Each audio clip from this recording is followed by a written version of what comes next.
Dylan Thomas is a global icon, the most famous writer Wales has produced. As a boy growing up in Swansea, he filled secret notebooks with poems that would one day be read around the world. Poetry was just in him. It was born in him. Words were living things to him.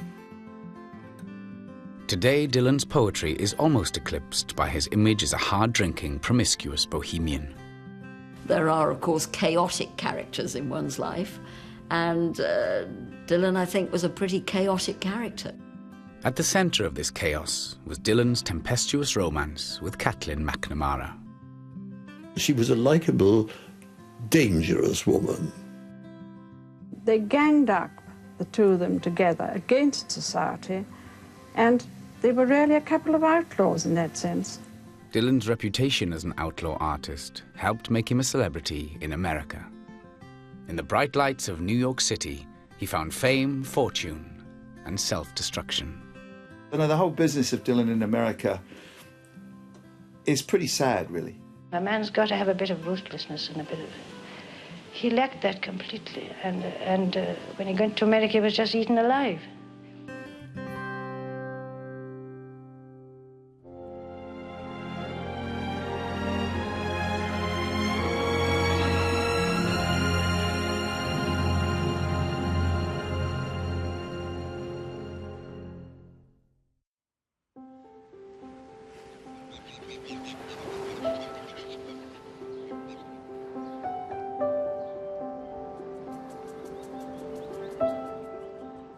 Dylan Marlais Thomas was born in Cwmdonkin Drive in the uplands of Swansea in 1914.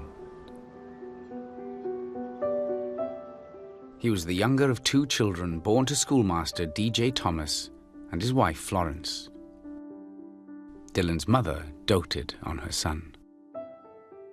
She had that overprotective, mollycoddling attitude, and that's what did for Dylan, in a way, throughout his life, because his mother made such a fuss of him, cut him so much slack. He was forever looking for women to do the same thing to him. Dylan's father, DJ, was a schoolmaster who'd earned a first-class degree at Aberystwyth University, but had failed to fulfill his potential. He taught English, English language and English literature for the rest of his life. That was his career. But he felt always that there were higher things that he should have done. Dylan's father was born in Carmarthen, while his mother's family came from the nearby peninsula of Llansteffan. Though DJ and Florrie's roots were in rural Welsh-speaking Wales, their aspirations for their son were in line with their life in suburban Swansea. Though Florence and DJ spoke Welsh fluently, they insisted that their son speak English because that at the time was the appropriate thing to do, and it was seen as the middle class way of doing things. Dylan's parents sent him to elocution lessons to erase any traces of a Welsh accent. But he got a taste of Welsh-speaking Wales on his visits to his Auntie Anne and Uncle Jim, who had a farm near Llangain called Fern Hill. Fern Hill gave him this sense of the expansiveness of Wales, of the beauty of the countryside. It was his introduction to the old Wales. I mean, Swansea was a cosmopolitan city with quite a strong leaning towards England. Couldn't say that really of Carmarthenshire.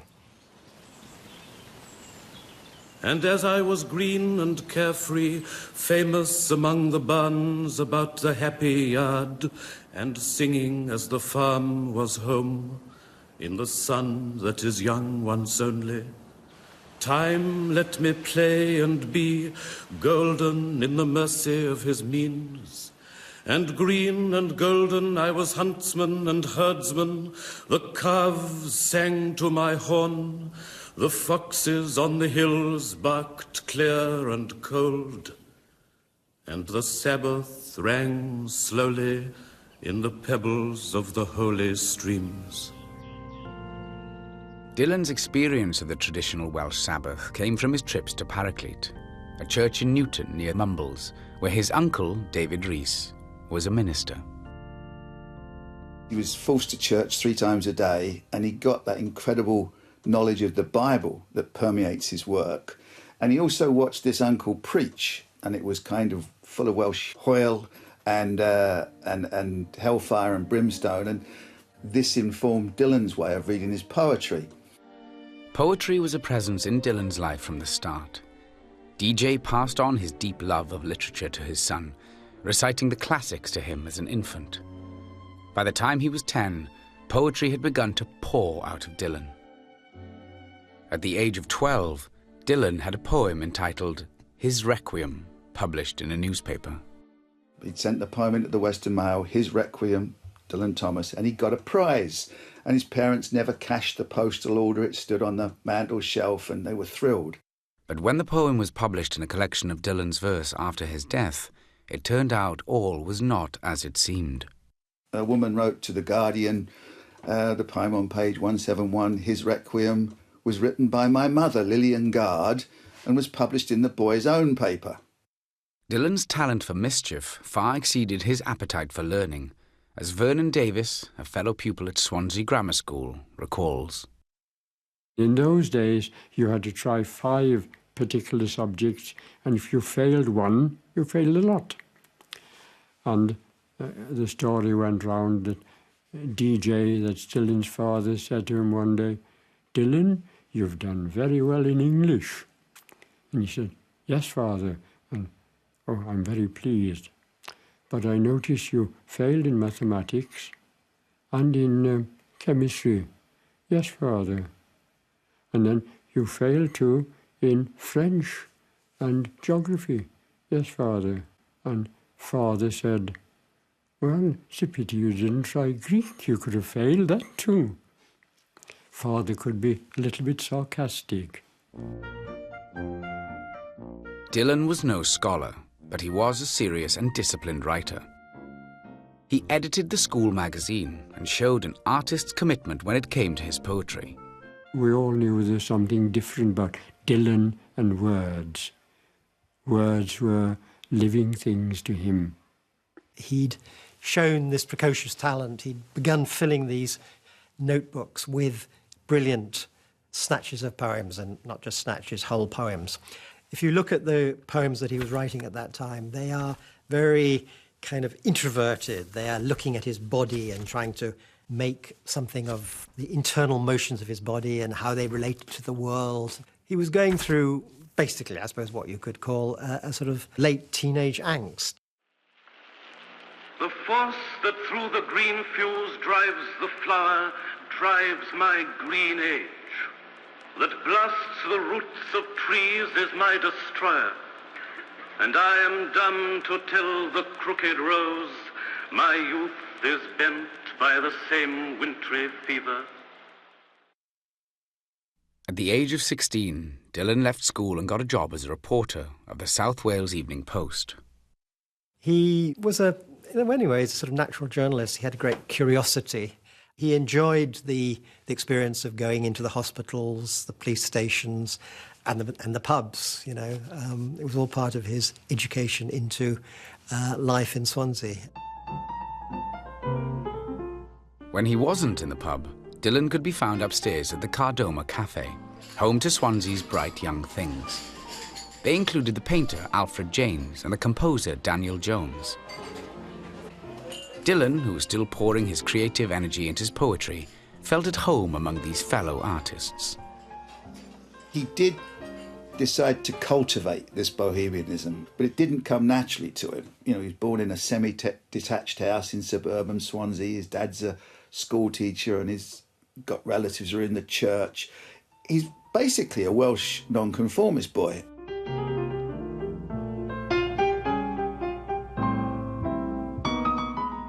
Dylan looked to London as an escape from suburban Swansea. In 1933, the Sunday Referee published one of his poems. It was read by a young London poet called Pamela Hansford Johnson, who began writing to him. He goes up to meet Pamela Hansford Johnson for the first time. They've been courting by letter. And he knocks on her door in Battersea and she opens it and he just blurts out, "Have you seen the Gorgons?" because there was a Gorgon exhibition in London. And he later admitted to her that he'd thought all the way on the train from Swansea to Paddington, what can I say to impress her? And that's what he came up with. So there was this desire in him to be intellectual. She lived with her mother in Battersea. So he would come, he'd stay with them, and he was beginning to explore London. I don't think they had a sexual relationship at all.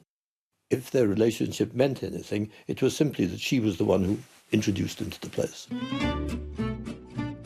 Within a year, Dylan and the artist Fred Janes left Swansea to live with their mutual friend Mervyn Levy in rented accommodation on the outskirts of Chelsea.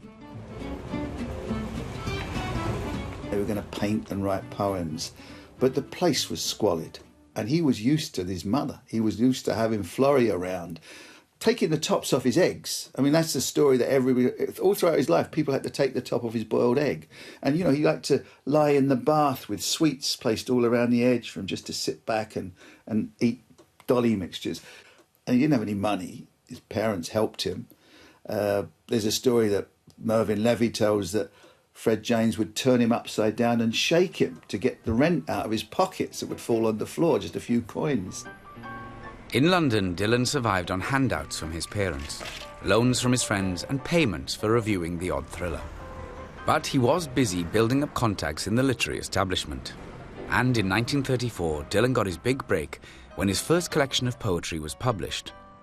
The 18 poems of its title were drawn from the closely guarded teenage notebooks he'd kept in Swansea.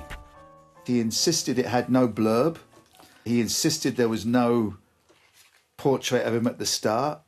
He insisted the poems have no titles. Later on, the first lines become titles, but these are just numbered 1 to 18. And it's got all his great poems that came out in this incredible burst of creativity he had, fueled with testosterone and growth.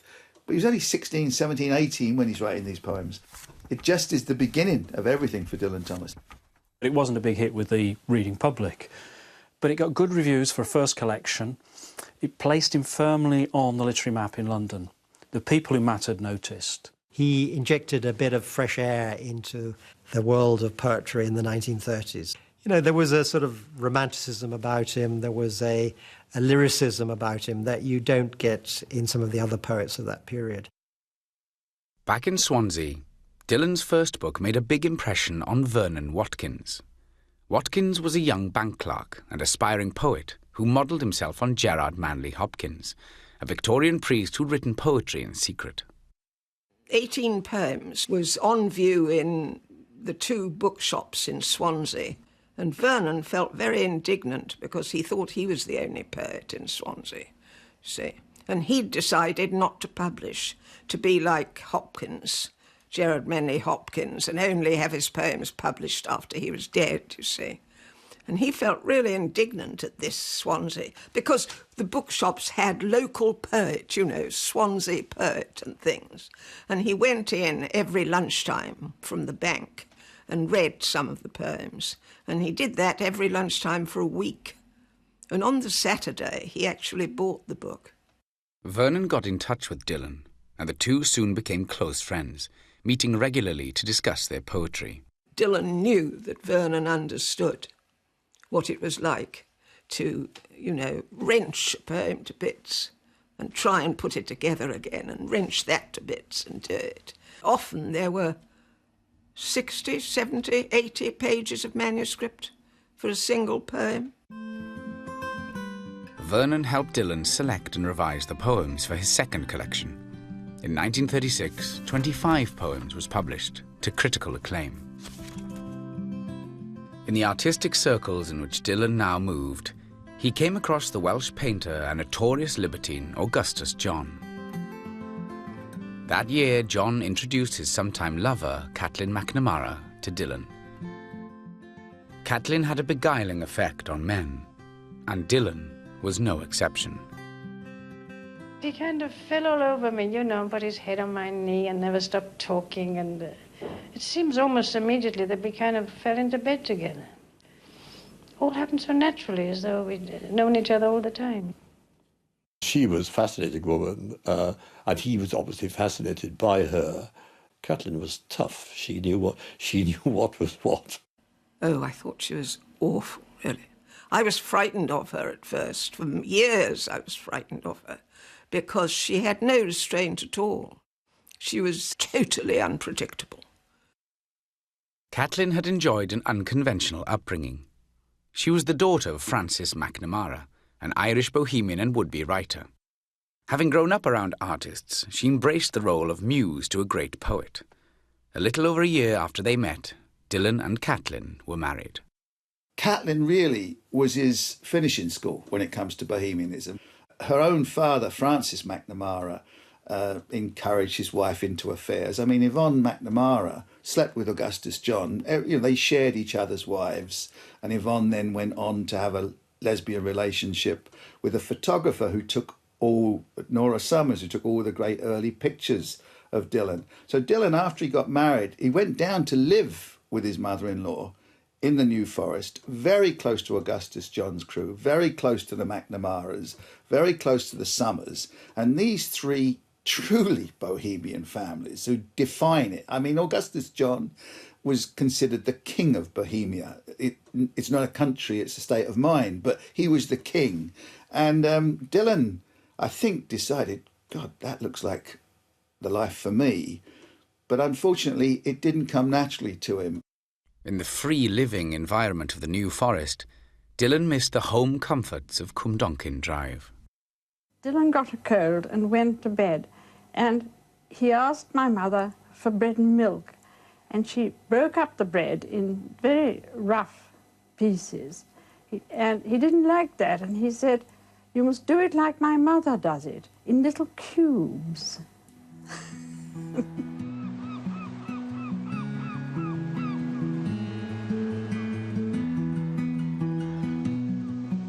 In 1938, a year after they were married, Dylan and Kathleen left the New Forest.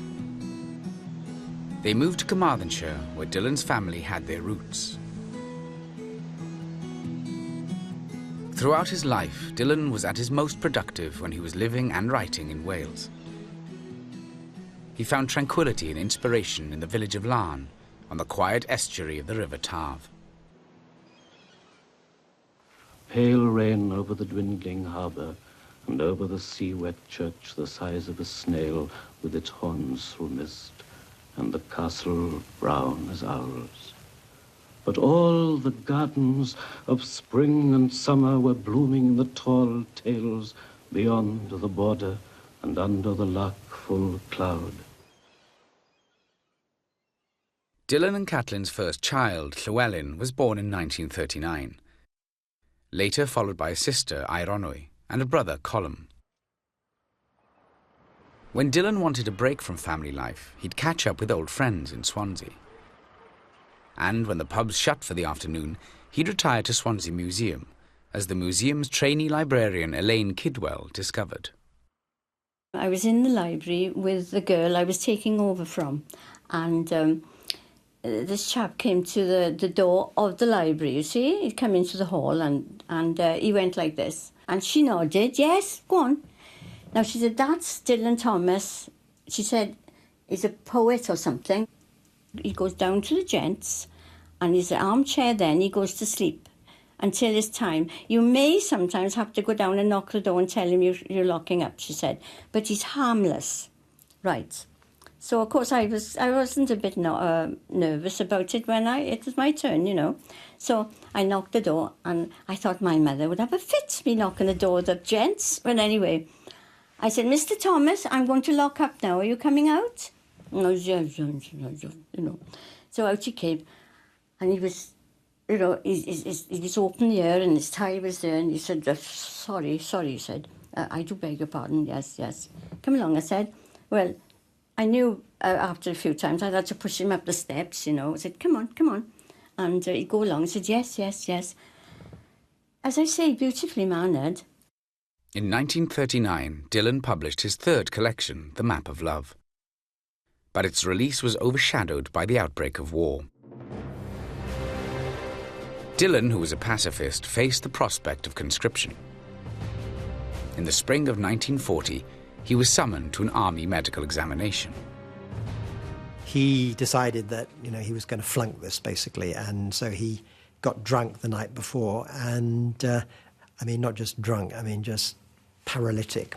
And he went there, and, I don't think that the Army medical officer had much choice but to declare that he was, funny enough, not actually totally unfit for service, but he was put in the category at C3, which meant that he was only going to kind of be called up if, at the last resort. But Dylan got his chance to play a part in the war effort in 1941, when he found work in London writing propaganda films. In the furnaces of Llanelli, in the roaring cauldrons of the Swansea Valley, in the stamp and clatter and glare of the black and red works, where the fires never go out, they fight with blinding, blazing rods and piston rams. They fight with the rhythm of iron forests, thrusting between flames. They fight with the white-hot muscles and arms of steel. Dylan's documentary work was a valuable source of income during the war years, but he still struggled financially. When he was hard up, he would do whatever he had to make ends meet. Theodora Fitzgibbon, Constantine's wife, met him coming out of her house with her little miniature sewing machine, which in the war was irreplaceable. Of course, he was going to pawn it. But she met him and she said, "Dylan, what are you doing with that?" And he said, "Theodora, you don't think anything bad about me, do you? You know I would never do anything that you're thinking of. I was going to take it to have it cleaned because I saw a little rust on it." You couldn't help laughing. He was always, I think, forgiven for stealing things, but like a small child, property meant very little to him. When he had money, he was tremendously generous. Living in London through the Blitz had a profound effect on Dylan. It can be seen in the collection of poems he published in 1946, called Deaths and Entrances. Civilians were in the front line for the first time. St Thomas is writing about that and the new horrors of that. It's a very contemporary and relevant thing. I think it's one of the things that makes him an enduring and interesting poet. When the morning was waking over the war, he put on his clothes and stepped out and he died. The locks yawned loose and a blast blew them wide. He dropped where he loved on the burst pavement stone and the funeral grains of the slaughtered floor. The publication of Deaths and Entrances, which included the poem Fern Hill, saw Dylan's poetry reach a popular audience for the first time. There is a moment recorded by one of his friends, Jack Lindsay. He said, "I did a reading with Dylan Thomas in early 1946, and it was the usual group of, bearded bohemians and scroungers and hangers-on, tiny poetry audience. The next time I did one, it was after Deaths and Entrances had come out. He'd just made a radio broadcast, and it was full of, screaming groupies almost. So he had a huge audience, and he was almost a household name. And it happened with the publication of this volume. He was seen as the leading poet then, probably in the English-speaking world until the time of his death. Dylan was becoming a celebrity, thanks not only to Deaths and Entrances, but also to his appearances on the radio. BBC producers in Cardiff and London valued his gifts as an actor and narrator, and Dylan was soon reading his own work on air. The speaking voice was quite light, quite a tenor voice. And then you got this wonderful poetry voice, which was not baritone, no, but not tenor, but the preacher's voice of Wales, the special voice. August bank holiday. A tune on an ice cream cornet. A slap of sea and a tickle of sand. A fanfare of sunshades opening. A wince and whinny of bathers dancing into deceptive water. A tuck of dresses, a rolling of trousers, a compromise of paddlers. A sunburn of girls and a lark of boys. A silent hullabaloo of balloons. The BBC's working culture suited Dylan perfectly. The people at the BBC drank a lot. Business was done in pubs. You know, one of the pubs was known as the Glue Pot because a famous conductor couldn't get his musicians out of the pub. So they loved the pub. He came from a culture where, South Wales culture, where, you know, a man is only a man if he can hold his drink. If he, you know, it's not, oh, he's a drinker. He's proud of being, yes, I'm in the pub with the boys. Oh, we had a hell of a night. And so on. But despite Dylan's reputation as a boozer, work always came first. Dylan always left the George half an hour before anyone else, and when we got back, he was working on his part in the studio like a real pro. And this is the thing people forget. Nobody leaves a pub to go and work in a studio when there's convivial and good friendly company and good drinking going on, unless they're really serious about the work. In 1949, Dylan and Kathleen returned to Larne, where Dylan's most important patroness, Margaret Taylor, had bought them a home called the Boathouse. Dylan would spend his mornings answering letters and reading thrillers, before walking to Brown's Hotel to meet his father and do the Times crossword. Afternoons were reserved for writing. He used to go into his little shed and scrape and scratch and mutter and mumble in tone and change, and he was frightfully slow, you know, from about 2 to 7. He might have done just one line or taken out one word or put in one word. Dylan's daily routine didn't allow much time for parenting, as his daughter Eronwy recalled. We were not expected to be with my father. We didn't expect it. If he sort of graciously condescended, as it were, to call us, that was something different. He would ask me to come and read with him or whatever, but he'd have his meals separately to us. I mean, it even went to the extent of when we travelled in the train, he would be in one carriage reading his novels, usually Agatha Christie, and eating his sweets, and we'd be in the other, you know, part of the train with my mother. He was hopeless, father. I mean, it couldn't have been worse. He just didn't want anything at all to do with the children. Never bothered with them at all. But he just liked to feel they were there, I think. The roles of attentive father and a material provider didn't come naturally to Dylan. We literally did have no money. But as soon as he got a bit, we used to drink it. I used to try and steal a few pounds for the Carmarthen market, and dishes and pots and pans, plates and so on. Steal it from the drinking money? Yeah. Dylan never noticed when I did. Were you ever in total want, in absolute destitution at Larne? Yeah, constantly, always, I think, because we put the food bills down and we put the drink on tick until the patroness came down and paid them off every now and then.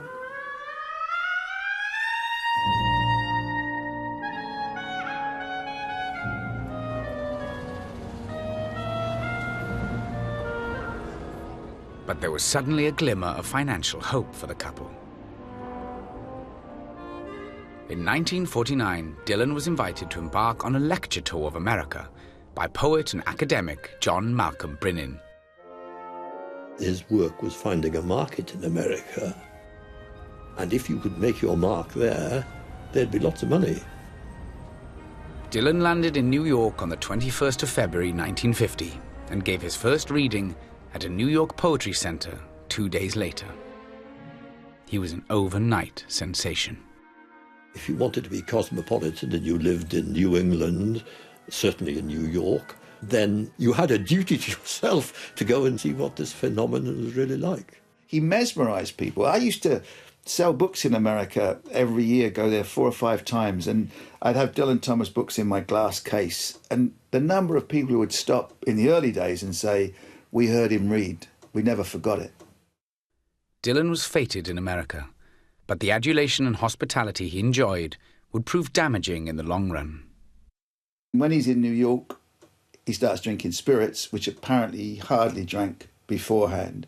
After he read, they took him to parties, they poured drink down his neck. And in a way, they wanted a boorish, drunken, bohemian poet. That's what was in their heads. That's the myth. And by then, Dylan delivered it. As a person, he remained quite immature. He could be, and often was, very shy. And when he was shy, he tended to sort of show off or name drop. Dylan wanted very much for people to love him. And he tried to gain their love and to give them what they wished. There were plenty of women in America ready to offer their love to Dylan. Those American women are absolutely shameless, you know. They were sending him flowers, you know, that kind of thing, you know, which really turned me up. And they were all over him. It really filled me with disgust. I don't think that he was a desperately sort of attractive-looking character, but there was something about his personality that, you know, he seemed to attract women. And I think it was also, you know, he was fairly direct as well. You know, if he had a drink or two inside him, you know, he could be pretty clear about what he wanted, you know, by the end of the evening, if you know what I mean. I think he was the least likely Lothario. He wanted women to cuddle up to, like his mother had cuddled up to. His mother always had that reputation of having her grandchildren in bed with her. You know, she loved cuddling up with the kids, and I think Dylan was always looking for an ample bosom to cuddle up to. On his first American tour, Dylan embarked on his most significant affair with a junior editor from Harper's Bazaar called Pearl Kazin. When he returned home, she came too. When Pearl Kazin followed him from America to London, Dylan just took her on a boat down the Thames and took her to weddings and parties, went down to Brighton for a typical dirty weekend. But Caitlin got to hear of all of this, and although they were bohemian in a way, her pride was hurt that Dylan was doing this in places that she went to, and that a lot of her friends saw him with this young American girl. That made me furious. You know, there was I slaving away in the bogs, with my children, and there was he gallivanting up, and, you know, I was really absolutely mad with rage then. I should add that I was partly trying to keep up with him, you know, having my revenge done with the local oafs. And I was not by no means leading a dutiful, virtuous life. When he wasn't there, I was drinking as much as I could and behaving in a most unconventional way, to put it. But you wanted him? No, I didn't want him in that sense. I wanted him not to betray me, but, I mean, it's really hard to explain. I didn't want him as a bedmate. I wanted him completely faithful to me, like he wanted me completely faithful to him, you know. We both had this image of each other, which was quite ridiculous and romantic. We wanted the other one to be perfectly faithful because we knew what we did was of no importance at all. It was just a little physical act we forgot afterwards, you know. So I was really sort of following in his footsteps, trying to outdo him and be worse than him. But I had much smaller canvas, obviously. With infidelities on both sides, the atmosphere at the boathouse became increasingly fraught, particularly after closing time. We had the most appalling fights up in the bedroom, sort of tearing him down on the ground by those curls and banging his head on the floor as hard as I could. I think I was a bit stronger than him, you know, and he kind of seemed to allow me to do it. I think he must have fought back, but I don't remember him hitting me much. I was doing... You used to fight physically with him? Oh, God, yes. Once I took a torch and gave him a hell of a bang on the head, and it was with the other patroness, Welsh patron. She said, "Do you realize you might be killing an immortal poet or something?" I couldn't get it. I don't give a damn. In the midst of this turbulent domestic scene, Dylan was struggling to produce his most ambitious work, a project he'd been planning for years. He'd written the first draft of it in Newquay, where he and Caitlin had lived briefly during the war. He wrote quite early one morning a broadcast about Newquay waking up on a day. A lot of the characters for Milkwood are first seen, and it's down in Newquay that's inspiring him. And then when he gets to Larne, Dylan says, what Larne needs is a play about its people, itself. And then became an idea he was going to write a play called, or a radio script, The Town That Was Mad. It was about a village that didn't want to actually have anything to do with the war. So that the village was fenced off and considered to be insane, but in Dylan's eyes, the village was sane and everybody else was mad. Dylan mentioned his idea to radio producer Douglas Clevedon, who immediately recognised its potential. He secured a BBC drama commission for the piece. The challenge was actually getting the work out of Dylan, because there was always a drama, there was always a crisis, there was always a money problem.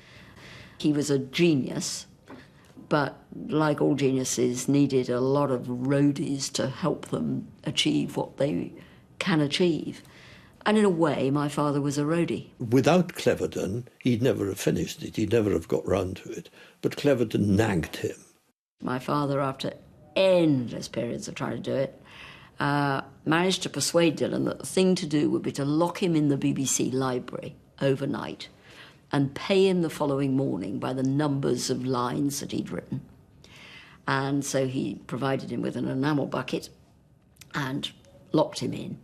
And the following morning came back, got Dylan, who'd worked all night very happily, used the bucket, and had produced quite a lot of the script. And my father was thrilled and could see that this was the way to get Dylan to produce it.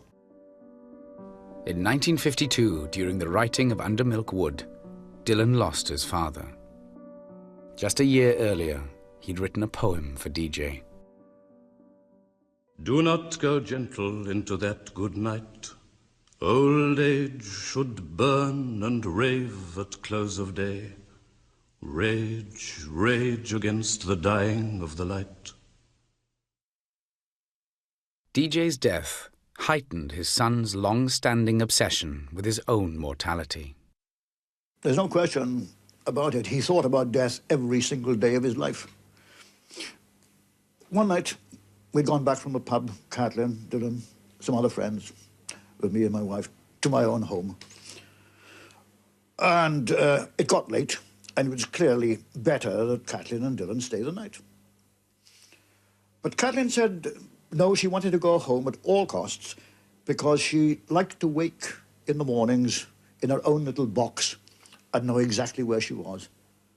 And Dylan said, one morning we'll wake in our own little boxes and know all too well where we are.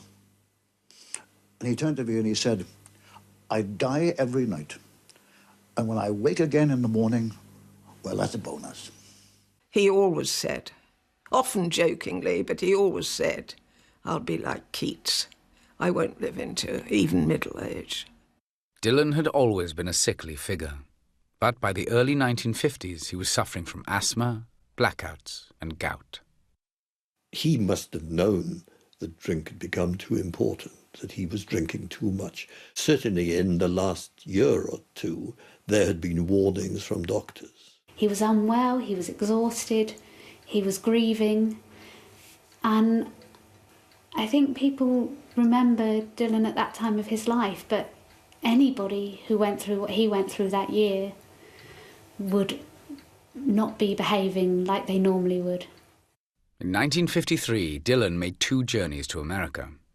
In New York that May, he directed and acted in a public performance of his work in progress, Under Milk Wood. His fellow actors remarked on how ill he appeared. By the time he came to make his second visit 5 months later, years of high living were taking their toll on him. I remember seeing Dylan's passport photo, and he looks okay. He looks like a, approaching middle-aged Dylan Thomas. But in the same passport was the photograph for his visa for his last trip in 1953. So there's maybe 5 to 8 years between these 2 photos. And yet it seems to me, if you blew those 2 photos up and put them side by side, it would tell you the story. The week before he went to America for the last time, he was walking to the station with Vernon. And he said, Vernon, I know I've written good poems. I don't know whether I've written any great ones.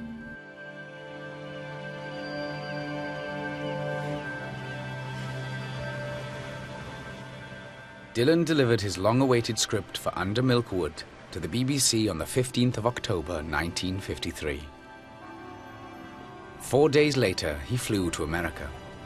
He was met at New York's Idlewild Airport by John Malcolm Brennan's assistant, Liz Rytell, with whom he'd started an affair on his previous trip. When I saw him, I was shocked. He was feeling quite wretched and didn't even want to go out that night. But I began to fear that he might kill himself, get so ill that perhaps he might, fall down, hit his head or something. Dreadful illness that was coming. He would retch, and dreadful gastric problems, and he'd vomit and just be torn apart by coughing. On the 4th of November, after a heavy drinking session, Dylan fell ill. His private physician, Dr. Milton Feltenstein, visited him at the Chelsea Hotel, where he sedated Dylan with an abnormally large dose of morphine sulfate. I suddenly felt his hand stiffen in mine. I looked at his face. It was beginning to turn blue. Then this sort of dreadful gasping stoppage of his normal breathing. Oh, God, call the hospital, call the hospital. Dylan was rushed by ambulance to St. Vincent's Hospital. He lay there in a coma for 5 days. There was a telephone call, and Vernon said, this is the Times. We want you to write an obituary for Dylan Thomas. And Vernon, absolutely agonized, he said, but he's not dead. And the Times man said, he is dying there. Catelyn flew to New York to be with her husband. She was drunk when she arrived at St. Vincent's. I sat on the bed and started to roll a cigarette, and there was all the other people behind the glass partition gazing, and presumably his other woman. I don't know if that was the Sarah one or the Liz one. I don't know if that's the same one, the one he was living with last anyway, and bringing in a lot of fans and all that, on the other side of that partition. And I couldn't think what I ought to do to perform to them, to do the right thing. The last thing I was thinking about was Dylan stuck under there, because he didn't seem to be there at all, if you know what I mean. As soon as I saw him, I knew he wasn't there, that he was gone, and that he would never come back.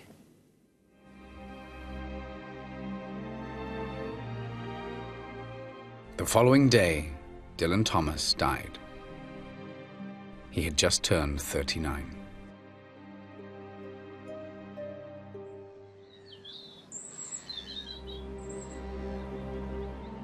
Though Dylan died thousands of miles from home, he was laid to rest in the churchyard at Larne.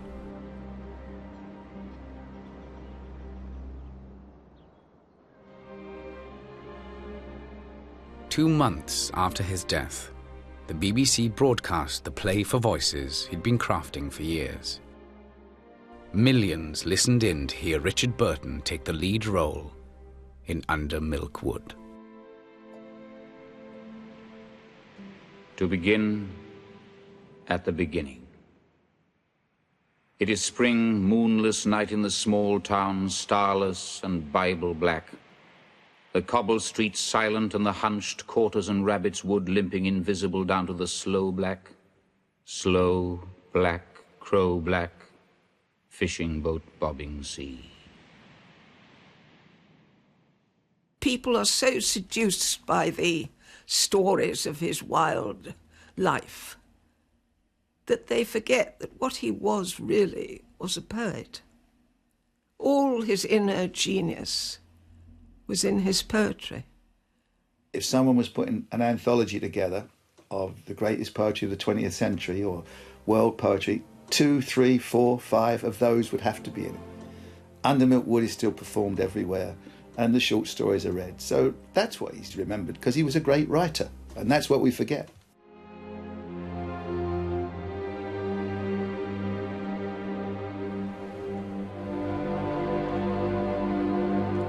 And you can go online now to read the Welsh Greats blog at bbc.co.uk/Dylan Thomas.